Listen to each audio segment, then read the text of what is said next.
Hello everyone, आप सभी का स्वागत है फिर से एक नए वीडियो के साथ। देखो, आज की वीडियो में हम डिस्कस करने वाले हैं एसएससी सीपीओ 2022 के हम पेपर डिस्कस कर रहे हैं और 11/11/2022 यानी ये लास्ट डे होगा। 9 और 10 की हम शिफ्ट डिस्कस कर चुके हैं, 11 की शिफ्ट 1 इसके अंदर हम डिस्कस करेंगे। ठीक है, और हम रीजनिंग सेक्शन को डिस्कस कर रहे हैं। मैथ्स का मैं काफ़ी पहले आपको करवा चुका हूँ और रीजनिंग की कुछ शिफ्ट बच रही थी, इनको कंप्लीट इसलिए करवाया जा रहा है अभी क्योंकि आपको पता है, आपने सुना भी होगा कि सीजीएल में सेम टाइप के क्वेश्चन आ रहे हैं, चाहे तो मैथ से हो चाहे रीजनिंग में। जैसा सीपीओ का लेवल रहा था, कुछ वैसा ही लेवल आपको देखने को मिल रहा है सीजीएल में भी। ठीक है, तो इसलिए मैंने सोचा कि ये सारे जितने भी पेपर्स थे ये करवा देता हूँ तो आपके लिए कुछ हेल्पफुल होंगे। ठीक है, देखो बाकी जैसे काफ़ी लोगों के मैसेज आ रहे थे मुझे कि मैं एनालिसिस नहीं डाला। ठीक है, मतलब एनालिसिस के लिए मैसेज आ रहे थे। कुछ क्वेश्चन हमारे पास आते भी हैं शिफ्ट के लगभग। ठीक है, और क्वेश्चन इधर उधर से मिल जाते हैं। लेकिन देखो, अगर सच एक देखा जाए ना तो जो एनालिसिस का पता है आपको फायदा कुछ नहीं, नुकसान ज्यादा है। ठीक है, किस बेस में नुकसान है? अगर नॉर्मलाइजेशन की बात करूँ ना तो नॉर्मलाइजेशन जब होता है, ठीक है, जैसे देखो एक नॉर्मली हम एक एग्जांपल लेते हैं, छोटा सा 2 मिनट डिस्कस कर लेते हैं। जैसे मान लो शुरू में अपना जैसे कि फर्स्ट डे अपना 1 दिसंबर को शिफ्ट 1 का पेपर हुआ। ठीक है, लेट से मान लेते हैं कि इसमें एवरेज स्कोर 130 था। ठीक है, ये जस्ट एक रफ आइडिया है कि 130 एवरेज स्कोर था सबका। ठीक है, अब मान लो कि सेम पेपर का लेवल 2 दिसंबर के शिफ्ट 1 में रहा, तो सेम पेपर होगा। ठीक है, तो इसमें जो एवरेज स्कोर है वो लगभग 134 से 135 पहुंच जाएगा। 4-5 नंबर एवरेज स्कोर बढ़ा। क्यों बढ़ा? देखो, पेपर का लेवल सेम है, चाहे तो 1 दिसंबर की, ये जस्ट एग्जांपल ले रहा हूं मैं, चाहे तो 1 दिसंबर की शिफ्ट 1 ले लो चाहे 2 दिसंबर की शिफ्ट 1 ले लो, पेपर का लेवल सेम है। लेकिन क्या हुआ, 4 से 5 अपना एवरेज स्कोर बढ़ गया। अब जब सेम अपने लेवल में जब एवरेज स्कोर बढ़ रहा है, एवरेज स्कोर बढ़ने का रीजन क्या है? देखो, वैसे से एसएससी ने मना कर रहा है कि नॉर्मल पेपर का जो क्या क्या कहते हैं कि रिव्यू नहीं करवाना, मतलब क्वेश्चन हैं वो रिवील नहीं करने हैं। ठीक है, फिर भी काफी सारे चैनल कर रहे हैं, उस बारे में तो हम बात नहीं करेंगे। लेकिन देखो, सेम पेपर पे आपके इस शिफ्ट में 4 से 5 नंबर बढ़ गए, तो हुआ क्या? अब इसमें आपको नॉर्मलाइजेशन का नुकसान होगा और इन लोगों को फायदा होगा। ठीक है, तो कहने का मतलब ये है कि देखा जाए तो कुछ खास ऐसा फायदा नहीं होता, और स्पेशली तब नहीं होता जब पेपर का लेवल लगभग सेम आ रहा है। ठीक है, डिफरेंट आए तब तो चलो ठीक है, डिफरेंट आता है तो इतना फर्क नहीं पड़ता, लेकिन जब सेम टाइप के क्वेश्चन पूछे जाते हैं तो फिर नॉर्मलाइजेशन में नुकसान होता है। ठीक है, जो लोग डेली एनालिसिस करवा रहे हैं तो देखा जाए तो वो उनके खुद के बेनिफिट के लिए करवा रहे हैं, उनका चैनल ग्रो हो रहा है, जबकि एक्चुअली में आपका कोई फायदा नहीं होने वाला है इससे। ठीक है, ये फैक्ट है। चलो हम सीधा क्वेश्चंस पे बात करते हैं, बाकी आप समझदार हो। यहाँ पे देखो, हम जो इम्पोर्टेंट क्वेश्चन है उन्हीं को डिस्कस करेंगे, और इसमें जितने भी इम्पोर्टेंट क्वेश्चन है उनको मैंने लिया है, लगभग 21 क्वेश्चन है इस शिफ्ट के जिनको हम डिस्कस करने वाले हैं। ठीक है, एक सेकंड रुको, मैंने लिस्ट बनाई थी इंपॉर्टेंट क्वेश्चन की, ये रही। ओके, पहला क्वेश्चन है अपना। देखो यहाँ पे पूछ रहा है कि जे है के से किस प्रकार रिलेटेड है। अभी किसी का कॉल आया था। ठीक है, ये जो ब्लड रिलेशन के एक शिफ्ट में पता है 3 क्वेश्चन पूछे गए हैं और सेम इस टाइप के। ठीक है, तो इस टाइप का ब्लड रिलेशन काफी ज्यादा पूछा जा रहा है, तो ये सब आपको कर लेने हैं। ठीक है, आते हैं तो बहुत बढ़िया है, वैसे तो सबको आते ही होंगे। यहाँ पे बोल रहा है कि जे प्लस सी को हम किस तरीके से पढ़ेंगे, यहाँ ये वाला। तो जे इज द सिस्टर ऑफ सी, तो जे अपने पास सिस्टर है, किसकी सिस्टर है? सी की सिस्टर है। रिप्रेजेंटेशन आपको पता ही है, अगर फीमेल है सर्कल से रिप्रेजेंट करूंगा, मेल है ट्राइंगल से रिप्रेजेंट करूंगा, अगर हस्बैंड वाइफ है तो प्लस का सिंबल लगा दूंगा। बाकी ट्री आपको बनाना आता ही है।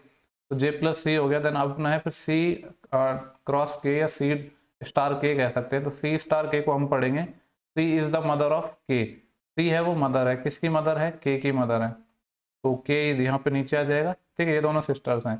आगे के माइनस एम को पढ़ूंगा, K is the father of M, K है फादर है, किसके फादर है? एम के फादर। एम यहाँ पे आ जाएगा। हमसे पूछा है how is J related to K, J कौन है के का।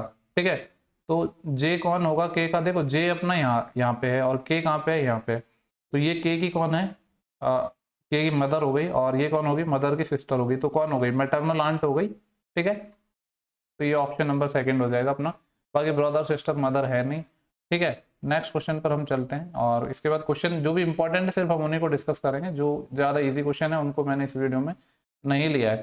सेकंड जो अपना क्वेश्चन है ये है अपना मिसिंग सीरीज से। जो अल्फाबेटिकल सीरीज होती है उनसे, इनको सॉल्व करने का एक सिंपल सा मैंने पैटर्न बताया है। सबसे पहले क्या करना है, नंबर ऑफ अल्फाबेट काउंट करने हैं। 1 2 3 4 5 6 7 8 9 10 11 12 13 14 15 16 17 18 19 20 21, टोटल 21 है। तो ऐसा हो सकता है कि 3 3 के पेयर बने, 7 7 के पेयर बने। और देखें तो हम देखो एस आ रहा है, टी आ रहा है, आर आ रहा है, एम आ रहा है, यानी 3 से ज्यादा अल्फाबेट आ रहे हैं। तो हम सबसे पहले ट्राई करेंगे कि हम 7-7 के पेयर बनाएं इसमें, ठीक है। 7-7 के पेयर बना लेते हैं। 1 2 3 4 5 6 7, यहाँ से ब्रेक हो जाएगा। 1 2 3 4 5 6 7, यहाँ से ब्रेक हो जाएगा। देखो यहाँ पे एस है तो ऐसा हो सकता है कि यहाँ पे एस हो, यहाँ पे एस हो, फिर एस एच टी है, S H T R M, S H T R M, और S H T R M, और फिर क्या है M K, S H T R M, फिर वापस क्या है अपना एम के बाद दोबारा एम है और फिर के है, यहाँ पे क्या है। इस तरीके से अपनी सीरीज हो जाएगी। तो आंसर क्या हो जाएगा, एच से आंसर अपना चालू होगा, एच एम के, ठीक है। एच के एम चाहिए था, जबकि यहाँ पे एच एम के चाहिए था, एच के एम है, एच एम के यहाँ पे भी, एच एम के यहाँ पे भी है, लेकिन उसके बाद जब देखेंगे तो एस टी आर आएगा, एस टी आर यहाँ पे, एस टी आर यहाँ पे नहीं हो रहा, यहाँ पे सीरीज बिगड़ रही है। देन अपना क्या है लास्ट में, एस टी आर हो चुका है, फिर है S R M, S R M, जबकि यहाँ पे एस एम आर है, ठीक है। तो ऑप्शन नंबर सेकेंड हो जाएगा अपना, ठीक है। यही तरीका है इस टाइप के सवालों को सॉल्व करने का। सबसे पहले आपको गिनना है नंबर ऑफ अल्फाबेट, फिर उसके अकॉर्डिंग ब्रेक करना है, ठीक है। जैसे इसमें हम 3-3 में भी ब्रेक कर सकते थे, लेकिन 3-3 में हमने क्यों नहीं किया, क्योंकि जो अल्फाबेट हैं वो 3 से ज़्यादा थे। तो हम पहले कोशिश करेंगे कि 3 से ज़्यादा वाला बनाए, अगर नहीं बनता है फिर हम ट्राई करेंगे उसको, ठीक है। ओके, देखो नेक्स्ट क्वेश्चन नंबर 12 है। यहाँ पे 241, 230 और 189 में कुछ रिलेशन होगा। सिमिलरली यहाँ पे ऑप्शंस में ढूंढना है। देखो जब ज़्यादा बड़े नंबर आते हैं ना तो आप सम वगैरह करके देखो। जैसे यहाँ पे 241 और 189 का सम करके देखता हूँ मैं। 241 और 189, अगर दोनों को जोड़ूंगा तो 9 + 1 10, 8 4 12 और 1 13, 1 असिल और 2 और 1 3 4 430 आ रहा है, ठीक है। जबकि यहाँ पे 230 है, तो ऐसा मैं ऐसा कह सकता हूँ कि अगर इसमें से मैं 200 माइनस कर दूँ तो अपना कितना आ सकता है, 230 आ सकता है, ठीक है। हो सकता है कुछ और लॉजिक हो, वो तो हम वेरीफाई करेंगे तो ही पता चल पाएगा। इस वाले में जैसे अगर मैं वेरीफाई करूँ तो 218 और 232 को अगर मैं जोड़ूंगा तो कितना आ जाएगा, 200 और 200 432 18 50, यानी 450 आ जाएगा। ये 450 आएगा, जबकि यहाँ पे 250 है, यानी इसमें से अगर मैं 200 माइनस कर दूँ तो 250 आ रहा है। यानी लॉजिक अपना क्या है, लॉजिक है पहले नंबर में हमने ऐड किया है थर्ड नंबर को, ठीक है। जो भी रिजल्ट आ रहा है उसमें से 200, एक कांस्टेंट नंबर 200 माइनस किया है, तब जाके अपना मिडिल नंबर आ रहा है सेकंड नंबर, ठीक है। ये अपना लॉजिक है। अब ऑप्शंस में आप वेरीफाई कर सकते हो, मैं लास्ट वाले को वेरीफाई कर रहा हूँ डायरेक्ट, जहाँ यहाँ पे जो ऑप्शन लगा हुआ है, पर मैंने लॉजिक आपको बता दिया है। आप 276 में ऐड करोगे 184 को और फिर इसमें से 200 माइनस करोगे, ठीक है। तो हम एक काम कर लेते हैं कि 276 में से पहले 200 माइनस कर देंगे तो सिर्फ 76 बचेगा और प्लस 184, ये हो जाएगा 18 7 25 और 6 और 4 10, 260, जो कि ऑप्शन नंबर थर्ड है, ठीक है। आसान क्वेश्चन था। जब बड़े नंबर आते हैं ना तो प्लस वगैरह करके या सम का हाफ, कुछ ऐसे लॉजिक्स लगाओ। सबसे पहले ऐसे ही लॉजिक लगाओ, क्योंकि ज़्यादा बड़े नंबर्स में कोई ऐसे बहुत ज़्यादा डिफरेंट लॉजिक नहीं होते हैं जो आपको समझने में प्रॉब्लम होगी, आसान ही लॉजिक होते हैं, ठीक है। इसके बाद नेक्स्ट क्वेश्चन है अपना, ये पजल से पूछा गया है, इसको देख लेते हैं। क्वेश्चन नंबर 15 है। यहाँ पे बोल रहा है कि 6 विद्यार्थी हैं एक वृत्ताकार मैच के चारों ओर केंद्र की ओर मुख करके बैठे हैं, ठीक है। एक सर्कुलर टेबल में बना लेता हूँ इस तरीके से, जिसमें 6 लोग हैं, 1 2 3 4 5 6, सारे के सारे सेंटर की तरफ देख रहे हैं, ठीक है। यानी सेंटर की तरफ देखेंगे तो लेफ्ट इस डायरेक्शन में होगा और राइट इस डायरेक्शन में होगा। आगे बोला है बॉबी आर्यन और कुसुम दोनों, बॉबी है, बॉबी आर्यन और कुसुम दोनों का निकटतम पड़ोसी है। देखो बॉबी है, यहाँ पे मैं बॉबी बना लेता हूँ, या तो बी से ही लिख सकते हैं। बॉबी है वो आर्यन और कुसुम का निकटतम पड़ोसी है। आर्यन को ए से लिख दिया, कुसुम को मैं किससे लिख देता हूँ, के से लिख देता हूँ। लेकिन देखो यहाँ पे एक और पॉसिबिलिटी हो सकती है, अगर चाहो तो आप साथ साथ में एक और पॉसिबिलिटी बना के चल लो, जिससे क्या होगा, ये आपको प्रॉब्लम नहीं होगी बनाने में, ठीक है। बॉबी तो अपने यहाँ पे था, अब आर्यन को एक बार इधर लिया, अब आर्यन को हम इधर ले लेंगे, कुसुम को इधर ले लेंगे, ठीक है, जिससे आपको प्रॉब्लम नहीं होगी बनाने में। इसके बाद आगे क्या बोला है, यहाँ पे तो निकटतम पड़ोसी हो गया, फिर है सिमरन, अस्विया और शीतल दोनों के निकटतम पड़ोसी है। सिमरन के बारे में बोला है, ये अस्विया AS और शीतल SI, और ये है सिमरन SIM लिख देता हूँ, इनके निकटतम पड़ोसी है। लेकिन पता नहीं कि पोजीशन कहाँ पे होगी। आगे पढ़ते हैं, कुसुम बॉबी और अस्विया दोनों के निकटतम पड़ोसी है। कुसुम है वो बॉबी की भी पड़ोसी है। देखो ये के से तो अपना क्या था, मुझे लग रहा है पूरा नाम ही लिखने पड़ेंगे यहाँ पे। ये अपना कुसुम था, ठीक है, ये अपना कुसुम था, ये अपना बॉबी हो गया और ये आर्यन हो गया। क्या बोला है यहाँ पे, कुसुम बॉबी और अस्विया दोनों के निकटतम पड़ोसी है। कुसुम बॉबी की भी पड़ोसी हो गई और अस्विया की भी पड़ोसी है, यानी अस्विया को यहाँ होना पड़ेगा, ठीक है। कुसुम है वो बॉबी की पड़ोसी यहाँ पे हो गई, और अस्विया की भी पड़ोसी है तो अस्विया को यहाँ होना पड़ेगा, ठीक है। और शीतल है वो आर्यन और सिमरन दोनों के निकटतम पड़ोसी है। शीतल आर्यन और सिमरन के निकटतम पड़ोसी है, लेकिन उससे पहले एक और लाइन हमने पढ़ी थी, यहाँ पे क्या पढ़ा था कि सिमरन है वो अस्विया और शीतल दोनों के निकटतम पड़ोसी है। अस्विया की निकटतम है सिमरन, तो सिमरन यहाँ पे आ जाएगी। और किसकी है, शीतल की, तो शीतल को यहाँ पे होना पड़ेगा इस वाली पोजीशन पे। अगर इस वाले में देखूं मैं, तो ये अपना कौन था, आर्यन था, ठीक है। और सिमरन थी, अस्विया की निकटतम पड़ोसी है, यानी सिमरन को यहाँ पे होना पड़ेगा। और किसकी पड़ोसी है, शीतल की भी पड़ोसी है, शीतल को यहाँ पे होना पड़ेगा, ठीक है। आगे एक लाइन और कौन सी थी, शीतल है वो आर्यन और सिमरन दोनों के निकटतम पड़ोसी है। शीतल आर्यन की भी पड़ोसी है और सिमरन की भी। शीतल ये रही आर्यन की पड़ोसी है, सिमरन की पड़ोसी है। शीतल ये रही आर्यन की पड़ोसी, सिमरन की पड़ोसी है। तो पूछ रहे शीतल के बाएं से तीसरे स्थान पर कौन होगा। अगर यहाँ पे मैं देखूँ तो शीतल के बाएं से तीसरा, पहला दूसरा तीसरा कौन है, कुसुम है इस वाली में। और इस वाले में देखो तो सिमरन, किसके बाएं से पूछा है, शीतल ना, शीतल ये रहा, शीतल के बाएं से पहला दूसरा तीसरा, इसमें भी कुसुम है, यानी दोनों फिगर में क्या आ रहा है, कुसुम ही अपना आ रहा है, ठीक है। तो अगर आप एक से भी बनाओगे तो भी आपका सेम ही आंसर आएगा, ठीक है। इसके बाद नेक्स्ट क्वेश्चन हम डिस्कस करेंगे, क्वेश्चन है अपना 16। ओके, यहाँ पे देखो क्या पूछ रहा है कि जो नेक्स्ट फिगर ढूंढ रहा है, ठीक है, नेक्स्ट फिगर फाइंड करनी। देखो सर्कल यहाँ पे था अपना, ठीक है। अब अगली फिगर में क्या हुआ, ये सर्कल एक आगे बढ़ गया और यहाँ पे आ गया, फिर अगली फिगर में एक सर्कल आगे बढ़ गया, यहाँ पे आ गया, फिर एक आगे बढ़ा, यहाँ पे आ गया। तो अगली फिगर में सर्कल यहाँ पे आना चाहिए, आना चाहिए कि नहीं। देखते हैं कितने ऑप्शन में सर्कल इस वाले कोने में, पहले में है, दूसरे में भी है, तीसरे में नहीं है, चौथे में भी है, ठीक है। आगे देखते हैं हम, ये पेंटागन यहाँ पे है। जब नेक्स्ट फिगर में मैं जा रहा हूँ तो देखो पेंटागन इस कोने में तो है, लेकिन यहाँ पे देखो आप ध्यान से देखो, इसको मैं थोड़ा जूम करके दिखाता हूँ आपको क्लियर। पेंटागन यहाँ से इस वाली फिगर में आया है, लेकिन देखो यहाँ पे थोड़ा सा ना रोटेट हो रहा है, एग्जैक्टली नहीं है, ठीक है। वैसे एक बार हम पेंटागन की पोजीशन ही देख लेते हैं किस किस में हो पाएगी। एक एक आगे बढ़ेगा पेंटागन भी, है ना। तो जैसे यहाँ पे अभी पेंटागन है सबसे लास्ट में, तो अगली फिगर में क्या होगा, ये इस कोने में पेंटागन आएगा, इस वाले में है। और इस वाले में यहाँ पे पेंटागन आना चाहिए था, नहीं है, ये वाला नहीं होगा। इस वाले में पेंटागन आना चाहिए था, नहीं होगा, बिल्कुल नहीं होगा, पहला ही ऑप्शन हो जाएगा। देखो हमें पोजीशन भी चेक करने की जरूरत नहीं पड़ी, लेकिन वैसे अगर आप देखोगे ना तो थोड़ा सा रोटेट हो रहा है, हर बार पेंटागन क्या हो रहा है, थोड़ा रोटेट हो रहा है, ठीक है। लेकिन रोटेशन की हमें जरूरत ही नहीं पड़ी क्योंकि बाई ऑप्शन बन गया इजीली, ठीक है। तो बाई ऑप्शन भी आप चीजों को आसानी से बना सकते हो।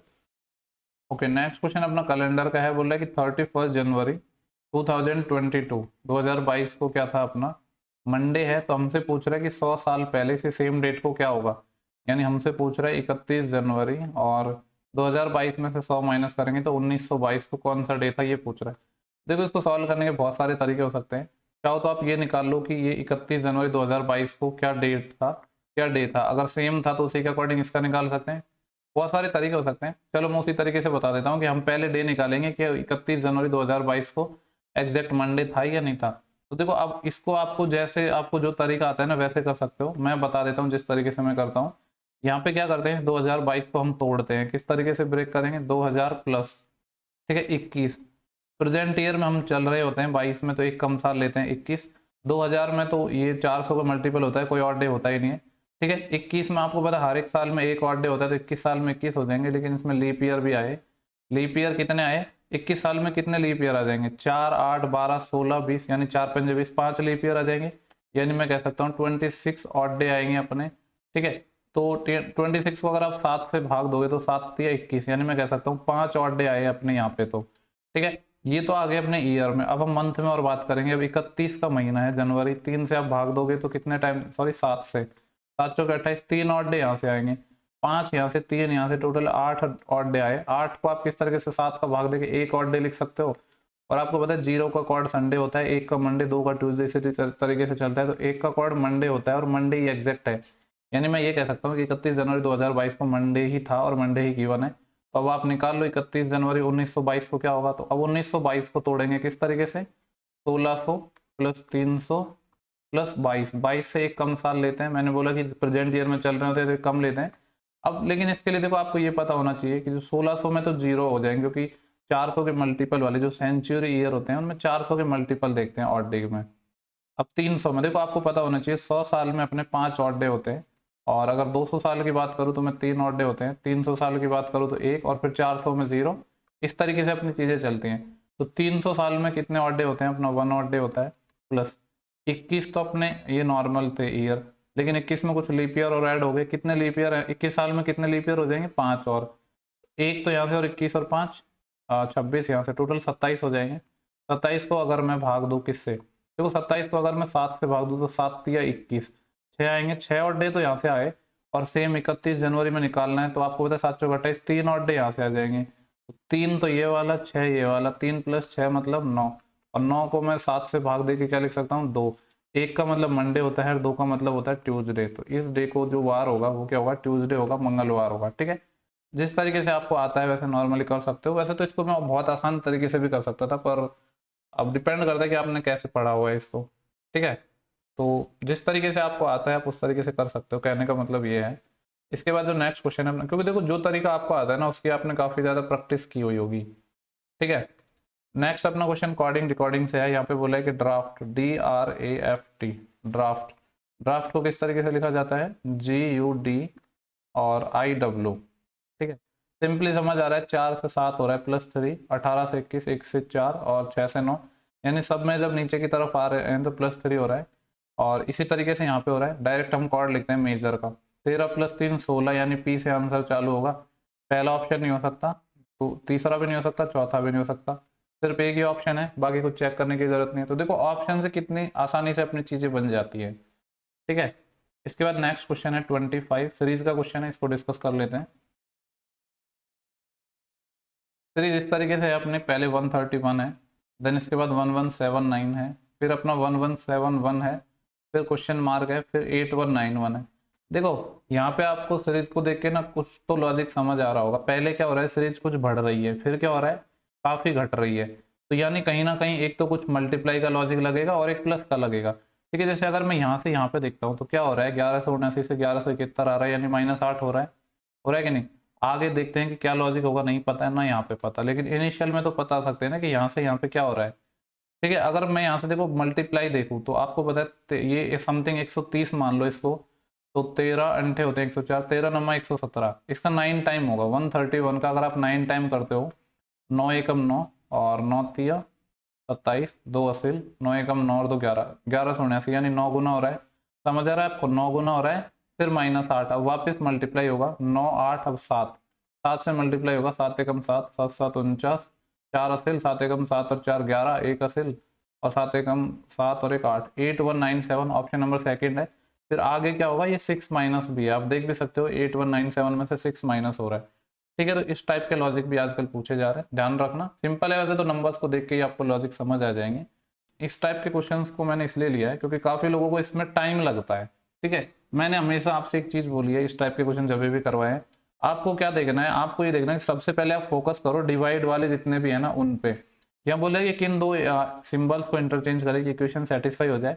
जैसे यहाँ पे देखो सबसे पहले मेरी नज़र जा रही है पहले वाले पे, प्लस और डिवाइड पे, तो यहाँ पे मैं देखूंगा अगर ये प्लस है, इसकी जगह मैं डिवाइड लगा दूँ तो क्या 16/9, 16/9 के कंप्लीट एक इंटीजर नंबर आ पाएगा, नहीं आ पाएगा, यानी ये ऑप्शन नहीं हो सकता है। अब मेरा नेक्स्ट नजर जा रही है इस वाले डिवाइड पे, यहाँ पे बोल रहे हैं मल्टीप्लाई को मैं डिवाइड से इंटरचेंज कर दूं। अगर यहाँ मल्टीप्लाई को मैं डिवाइड से इंटरचेंज कर दूं तो क्या 16 से 192 कटता है, 16 ढाई 160 और 32 बिल्कुल कटता है। देखो तो पहले हम सबसे पहले इसी को ट्राई करेंगे, अगर आपकी किस्मत अच्छी हुई तो यही ऑप्शन निकल जाएगा। हालांकि यहाँ पे आपको पता है कि यही ऑप्शन है भी, लेकिन मैं एक अप्रोच बता रहा हूँ। ठीक है, तो यहाँ पे हम करके देख लेते हैं। 192 मल्टीप्लाई और डिवाइड को हम इंटरचेंज कर रहे हैं, मल्टीप्लाई की जगह डिवाइड आ जाएगा, +9 -8 और डिवाइड की जगह मल्टीप्लाई इक्वल टू 5 आना चाहिए। तो देखो 16 से जब मैं इसको काटूंगा तो 16 ढाई 160 और 16 दूनी 32, 12 टाइम कटेगा, +9 - 16 इक्वल टू 5। देखो 12 - 16 -4 और प्लस के 9, 5 आ रहा है, 5 बराबर 5, यानी इक्वेशन सेटिस्फाई करी तो यही आंसर हो जाएगा। अप्रोच मैंने आपको बता दी है, सबसे पहले आपको फोकस करना है डिवाइड पे, और डिवाइड में भी ये देखना है कि कौन सी वैल्यू इंटीजर दे रही है। जो इंटीजर नहीं देंगे उन्हें हम चेक ही नहीं करेंगे, क्योंकि वो आंसर अपने हो ही नहीं सकते, क्योंकि वैल्यू तो ओवरऑल हमें इंटीजर चाहिए ना। ठीक है, नेक्स्ट क्वेश्चन पे हम चलते हैं, और देखो क्वेश्चन नंबर 32 है। ये बहुत ही ज़्यादा आसान क्वेश्चन होता है, काफ़ी लोग इसमें टाइम ज़्यादा लगा देते हैं, इसलिए मैंने इस क्वेश्चन को लिया है। यहाँ पे हमसे वर्ड पूछा है फेल का, FELL। अब ये देखो आप, जो वर्ड फेल है वो कहाँ कहाँ पे है, sign of for the spots and इसका ये है, और द साइन पोस्ट फेल यहाँ पे है। देखो जो फेल है एक तो मेरे को यहाँ पे नजर आ रहा है, ठीक है, और मेरे को कहीं पे भी फेल नजर नहीं आ रहा है। तो आपको क्या करना है, ये जो पूरा है ना फेल इस वाले कॉर्ड के अंदर आएगा, यानी इन सब का कॉर्ड क्या है PRI, और इनके अंदर आएगा, यानी फेल सिर्फ एक ही जगह है तो कहीं ना कहीं इन चारों में से इसका कॉर्ड होगा। तो इनमें जो चारों ये कॉर्ड है ना अपना PRI, DAN, RIT, NAI, ये देखो ये कॉर्ड कहीं और अगर हैं तो वो फेल के कॉर्ड नहीं हो सकते। समझ आ रहा है ना आपको? आपको पता है कि फेल इसके अंदर है तो कहीं ना कहीं इन चारों में से एक कॉर्ड होगा। अगर और फेल और कहीं रिपीट नहीं हो रहा है तो अगर ये चारों कॉर्ड कहीं और रिपीट हो रहे हैं तो वो तो होने से रहे। जैसे यहाँ पे मैं देखता हूँ PRI, तो PRI क्या अपना इसमें है, इसमें तो नहीं है, और PRI लेकिन यहाँ पे है तो ये वाला नहीं हो सकता है कॉर्ड, मतलब PRI नहीं हो सकता। DAN को यहाँ पे मैं अगर चेक करूँ तो यहाँ पे तो नहीं है, लेकिन यहाँ पे DAN आ रहा है, मतलब ये भी आंसर नहीं हो सकता। RIT है मेरा यहाँ पे, और यहाँ पे भी RIT आ रहा है तो ये भी आंसर नहीं हो सकता। तो एक ही बचा NEI। ठीक है, आई होप कि आपको समझ आ रहा होगा मैं क्या बोल रहा हूँ। फिर से मैं एक बार एक्सप्लेन कर देता हूँ मिटा के। यहाँ पे हमें कॉर्ड निकालना है FELL। ठीक है, अब FELL हमारा सिर्फ इसी वाली सेंटेंस जो वर्ड है इनके अंदर आ रहा है, तो अगर इन्हीं के अंदर आ रहा है तो इन चारों में से ही कोई एक कॉर्ड होगा, तीन तो ये और एक ये। अगर ये वाले कॉर्ड कहीं और रिपीट हो रहे हैं तो वो अपने आंसर हो ही नहीं सकते, क्योंकि फेल कहीं पर रिपीट नहीं हो रहा है। तो तीन कॉर्ड रिपीट हो रहे थे, एक रिपीट नहीं हो रहा है। तो ये क्वेश्चन 10 से 15 सेकंड का अगर आप इस तरीके से बनाओगे इसको, ठीक है। काफी लोग और को भी निकालते रहते हैं, तो एक्स्ट्रा इन्फॉर्मेशन की हमें जरूरत नहीं है, जो काम की चीजें हैं सिर्फ हमें वो ही निकालनी है। ठीक है, नेक्स्ट क्वेश्चन को हम देखते हैं। ये अपना सीरीज का क्वेश्चन है, सीरीज को मैं वापस लिख देता हूँ। 86 है, सॉरी 85 है, यहाँ पे अपना 85 है, देन अपना क्या है 64 है, 64 के बाद 51 है, 54 के बाद 44 है, 44 के बाद 41 है, फिर क्वेश्चन मार्क है। ठीक है, देखो मैंने पहले भी ये चीज बताई है, अगर आपको सीरीज को माइनस करने में प्रॉब्लम आती है तो आप इसको रिवर्स करके प्लस में भी लिख सकते हो, मतलब क्वेश्चन मार्क को पहले लिख दो फिर इस तरीके से। ठीक है, लेकिन ज्यादा गैप वगैरह नहीं है तो सॉल्व कर लेते हैं। 5 - 4 1 और 8 - 6 2, 21 हो रहा है माइनस का। यहाँ पे अगर देखा जाए तो 4 - 1 3 और 6 - 5 1 13 हो रहा है माइनस का।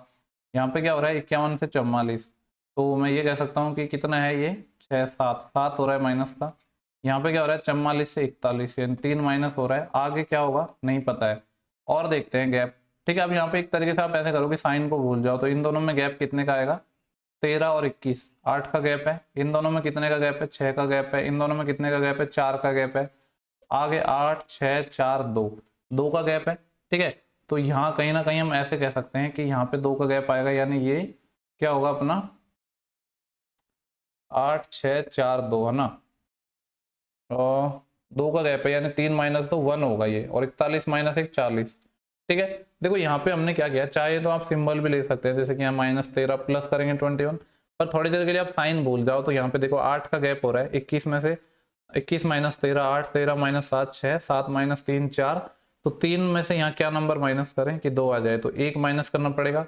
अब ये तो जो अंतर था ये ओरिजिनल साइन में था, तो 41 - 1 40 आ जाएगा यहाँ पे, ऑप्शन नंबर जो कि अपना पहला हो जाएगा।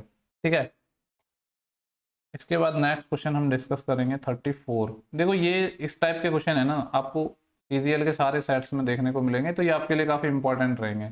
यहाँ पे बोला कि 5 60 से 70 बन रहा है, और हमें 9 108 से 126 बनाना है, 5 से 12 14 12 14। ओके, देखो यहाँ पे लॉजिक सिंपली समझ आ रहा है। यहाँ पे अपना नंबर क्या है, एक 5 है, एक 60 है, और एक क्या है 70 है।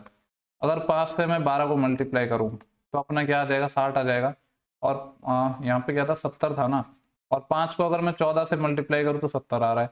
सिमिलरली देखो यहाँ पे 9 को 12 से मल्टीप्लाई कर रहा हूँ तो 108 आ रहा है, और 9 को अगर मैं 14 से मल्टीप्लाई कर रहा हूँ तो 126 आ रहा है। तो बाई ऑप्शन बनाते हैं, 7 को 12 से मल्टीप्लाई किया तो 84 आएगा, और 7 को जब आप 14 से मल्टीप्लाई करोगे तो 14 7 98, ऑप्शन सेकंड हो जाएगा। बाकी के ऑप्शन को चाहो तो चेक कर सकते हो, पर यहाँ पे लॉजिक मैंने आपको बता दिया है, फिर से लिख देता हूँ। यहाँ पे क्या हो रहा है, पहले नंबर को हम मल्टीप्लाई कर रहे हैं 5 से, तब जाके सेकंड नंबर आ रहा है, और फिर पहले नंबर को हम मल्टीप्लाई कर रहे हैं, सॉरी 12 5 से नहीं 12 से मल्टीप्लाई था ना, 12 से, और यहाँ था 14 से, तब जाके अपना थर्ड नंबर आ रहा है। ये था अपना लॉजिक इस सवाल का। ठीक है, इसके बाद नेक्स्ट क्वेश्चन को हम देखेंगे, जो कि क्वेश्चन नंबर है अपना 34 के बाद है 35। ठीक है, कोडिंग डिकोडिंग का ये क्वेश्चन है, इसको भी ले ही लेते हैं हम। क्या पूछा है यहाँ पे देखो इस तरीके से है कि जो ट्रबल है, मैं चलो लिख देता हूँ पूरा वर्ड। ट्रबल को 93 लिखा हुआ है, हालांकि एग्जाम में ये वर्ड आपको लिखने की जरूरत नहीं है। आपको ऐसे सवाल देखते ही एक चीज दिमाग में आनी चाहिए, सबसे पहले आप देखोगे सम करके। ठीक है, जैसे यहाँ पे ये 20 पे आता है, मैं नंबर लिख देता हूँ, ये 18 15 21 2 12 और 5। सबको अगर मैं जोड़ू तो 20 18 38 38 और 15 कितने हो जाएंगे 38 और 5 43 10 53 53 और 21, 53 में एक जोड़ूंगा तो 54, फिर 20 और 64 74 और 74 और 2 76, 76 और 12, 76 और 2 78, 10 88, 88 और 5 93, 93 इनका सम होता है और 93 ही लिखा है, यानी सबका यूनिट जो भी जिस पोजीशन पर आता है उनके सम लिखे हुए हैं। डायरेक्ट जिस वर्ड का पूछा है उसका लिख देते हैं और मैं डायरेक्ट वर्ड लिख रहा हूँ। एफ का होता है 6, आर का होता है 18, ए का होता है 1, सी का होता है 3, टी का होता है 20 और आई का होता है 9 और ओ का होता है 15 और एन का होता है 14। इन सबको जोड़ेंगे तो अपना आंसर आ जाएगा। ठीक है, यूनिट डिजिट से बनाने से फायदा नहीं है क्योंकि सब में यूनिट डिजिट सेम आ रहा है। नॉर्मली जोड़ लेते हैं। 6 और 18 कितने हो जाएंगे? 24, 24 और 1 25, 25 और 3 28, 28 और 20 48, 48 और 9 57, 57 और 15 72, 72 और 14 72 और 4 76 और 10 86, 86 आ रहा है ये। 86 ऑप्शन नंबर सेकंड है। ठीक है, तो जनरली ऐसे क्वेश्चन आते हैं ना, आपको सम करके देखना है। अगर सम से नहीं बन रहा तो अपोजिट्स का सम देखना है। ठीक है, कभी कभी ऐसे होगा इनका जो सम आएगा वो एक फिक्स नंबर से मल्टीप्लाई होके आ जाएगा, या फिर ऐसा हो सकता है कि मल्टीप्लाई होकर उसमें फिक्स कोई कांस्टेंट नंबर जुड़ रहा हो। तो ये सारे आपको जो क्वेश्चंस आएंगे तभी आप लोग बन पाएंगे, क्योंकि ऐसे नहीं कि यहाँ पे आप कुछ डायरेक्ट रट लोगे। ठीक है, नेक्स्ट क्वेश्चन अपना 38 है और ये वापस सीरीज से हमसे पूछा गया है। इसको देख लेते हैं। देखो सीरीज को मैं वापस लिख देता हूँ। 25 है, फिर 29 है, देन 36 है, 49 है और फिर 71 है, फिर क्वेश्चन मार्क है। ठीक है, तो देखो एक चीज तो आपको समझ आ रही है क्या, हालांकि जरूरी नहीं है ऐसा हो, जैसे ये 5 का स्क्वायर है, ये 6 का स्क्वायर है, लेकिन आगे यहाँ पे स्क्वायर नहीं है तो स्क्वायर वगैरह से बात बनेगी नहीं। यहाँ पे फिर सिंपली आप गैप ले लो, क्योंकि बहुत ज़्यादा अंतर नहीं है नंबर्स में। 4 आ जाएगा और यहाँ पे देखा जाए तो कितना आ जाएगा 7, यहाँ पे कितना आ जाएगा ये 36 10 40 13, और इन दोनों में कितने का गैप आ जाएगा ये देखो 49 और 1 50 और 21 22 का गैप आ जाएगा। आगे नहीं पता है। देखो अभी कुछ समझ नहीं आ रहा है, एक बार और गैप ले लेते हैं। 4 से 7 हो रहा है अपना, तो मैं कह सकता हूँ 3 का गैप है, 7 से 13 हो रहा है, 6 का गैप है, 13 से 22 आ रहा है, यानी 7 और 2 9 का गैप है। अब आपको समझ आ रहा होगा, 3 में 3 जोड़ा 6, 6 में 3 जोड़ा 9, 9 में 3 जोड़ूंगा तो 12, 22 और 12, 22 और 2 24, 24 और 10 34, 34 का गैप आएगा इसमें और इसमें। तो ये नंबर क्या होगा 71 प्लस 34, यही तो आएगा ये नंबर। 4 और 1 5 7 3 10, 105 आएगा। 105 है ऑप्शन नंबर थर्ड। ठीक है, नेक्स्ट क्वेश्चन पर हम चलेंगे जो कि अपना 41 है। ओके 41 देखो वापस ब्लड रिलेशन से है, इसको बना लेते हैं क्योंकि ऐसे क्वेश्चन पूछे जा रहे हैं। आप W एंड Q, तो कहाँ है एंड हमारा ये रहा, तो हम W एंड Q को पढ़ेंगे। W है वो Q का पति है, W है वो हस्बैंड है, हस्बैंड किसका है Q का, तो Q इसकी वाइफ हो जाएगी। आगे बोल रहा है Q eight the rate T, तो Q eight the rate T को पढ़ेंगे। Q है वो T की बहन है, Q बहन हो गई, किसकी बहन हो गई T की बहन है। हो सकता है इसका ब्रदर हो या सिस्टर हो, अभी पता नहीं है। आगे देखते हैं T has Y, T has Y को पढ़ेंगे। टी है वो वाई की माता है, टी है वो क्या है मदर है, किसकी मदर है वाई की मदर है। आगे Y at the rate M, Y at the rate M को पढ़ेंगे। वाई है वो एम की बहन है, वाई सिस्टर हो गई एम की। ठीक है, आगे है एम परसेंट के, तो एम परसेंट के होगा, एम है वो के की पत्नी है, एम हो जाएगी वाइफ, किसकी वाइफ है के की, तो के यहाँ पे आ जाएगा। पूछा क्या है, के है वो टी से किस प्रकार संबंधित है, के कौन है टी का, तो देखो ये टी की बेटी है, ये बेटी की बेटी है, बेटी का जो हस्बैंड होता है वो कौन होता है, दामाद होता है। ठीक है, तो ऑप्शन नंबर हो जाएगा अपना थर्ड। सिंपल क्वेश्चन था ये। इसके बाद जो नेक्स्ट क्वेश्चन है 42, उसको हम डिस्कस करेंगे। देखो ये अपना बेसिकली ये कह सकते हैं कि जनरल नॉलेज पे बेस्ड क्वेश्चन है, एनालॉजी। ठीक है, या आप ये कह सकते हो कि साइंस से रिलेटेड क्वेश्चन है। इंग्लिश में भी आपके ऐसे क्वेश्चन पूछे जाते हैं वन वर्ड सब्स्टिट्यूशन में। ठीक है, देखो फिजियोलॉजी होता है वो क्या होता है, मानव शरीर की होती है। इसी तरीके से जो पेट्रोलॉजी होती है उसको क्या कहते हैं, चट्टानों की क्या होता है पेट्रोलॉजी। ठीक है, बेसिकली स्टडी से रिलेटेड है, चट्टान की जो स्टडी होती है उसको पेट्रोलॉजी कहते हैं। बाकी देखो जैसे कि ये एंटोमोलॉजी है, तो एंटोमोलॉजी है ये पक्षी की नहीं होती है, ये इंसेक्ट की होती है। ठीक है, मतलब इसको कीट की होती है। और ऑर्निथोलॉजी होती है, ये पक्षी की होती है, ये उल्टे लिखे हुए हैं। और एंथ्रोपोलॉजी होती है, एंथ्रोपोलॉजी होती है स्टडी ऑफ ह्यूमन रेस। ठीक है, जो ह्यूमन रेस मानव जाति का जो डेवलपमेंट और उसकी स्टडी की जाती है उसको बोलते हैं एंथ्रोपोलॉजी। ठीक है, तो सही ऑप्शन अपना ऑप्शन 4 ही हो जाएगा यहाँ पे। इसके बाद जो नेक्स्ट क्वेश्चन है अपना 43, उसको देखेंगे हम। ठीक है, देखो वापस हमने ये क्वेश्चन लिया है और इसमें हमसे पूछा जा रहा है कि कौन सा ऐसे चारों में से कौन सा नोटेशन सिंबल्स यूज करें जिससे इक्वेशन अपनी सही हो जाएगी। वही मैं आपको तरीका बताऊंगा। सबसे पहले आप फोकस करो किस पे, डिवाइड पे। ठीक है, वन बाय वन देखेंगे। जैसे यहाँ पे डिवाइड आ रहा है यानी सेकंड लास्ट, यानी यहाँ पे डिवाइड। ठीक है, और डिवाइड से पहले यह माइनस है। अब देखो 57 में मैं डिवाइड कर दूं 34 का, ठीक है, 34 प्लस ये कितना है 34 प्लस 3, ठीक है। तो देखो 57 में जब हम डिवाइड करेंगे किसका 37 का, तो 37 में 57 टेबल में नहीं आता है 37 की में, यानी कहने का मतलब है पहला ऑप्शन नहीं हो सकता। हम डिवाइड से ही निकालेंगे कि कौन सा आंसर सही होगा, और ऐसा नहीं कि सबको चेक करेंगे, जो पॉसिबल नहीं हो पाएंगे उनको नहीं करेंगे। सेकंड पोजीशन में भी यहीं पे डिवाइड है तो इसको चेक करने की जरूरत नहीं, हो ही नहीं सकता। थर्ड में भी यहीं पे, इसको चेक करने की जरूरत नहीं है। सिर्फ ऑप्शन 4 ही ऐसा है जो सही हो पाएगा। बिना सॉल्व करे हमने आंसर निकाल लिया है, ठीक है। आपकी संतुष्टि के लिए मैं आपको बता देता हूँ 440 है, इसमें डिवाइड हो रहा है, पहले डिवाइड हो रहा है यानी डिवाइड हो रहा है 11 का, फिर क्या हो रहा है ये जो नेक्स्ट सिंबल है यहाँ पे माइनस यूज होगा, 85 माइनस के बाद फिर इक्वल यूज होगा, ये वाला इक्वल यूज होगा, और 57 फिर वापस क्या होगा माइनस यूज होगा, और ये 34 फिर इंटू 3, ठीक है। तो ये होते हैं 11 चौके 44 यानी 40, 40 माइनस का 85, तो माइनस का 45 आ रहा है इधर। इधर देखते हैं 57 माइनस 3 चौके 12 असिलाई 1 3 3 9 और 1 10 102।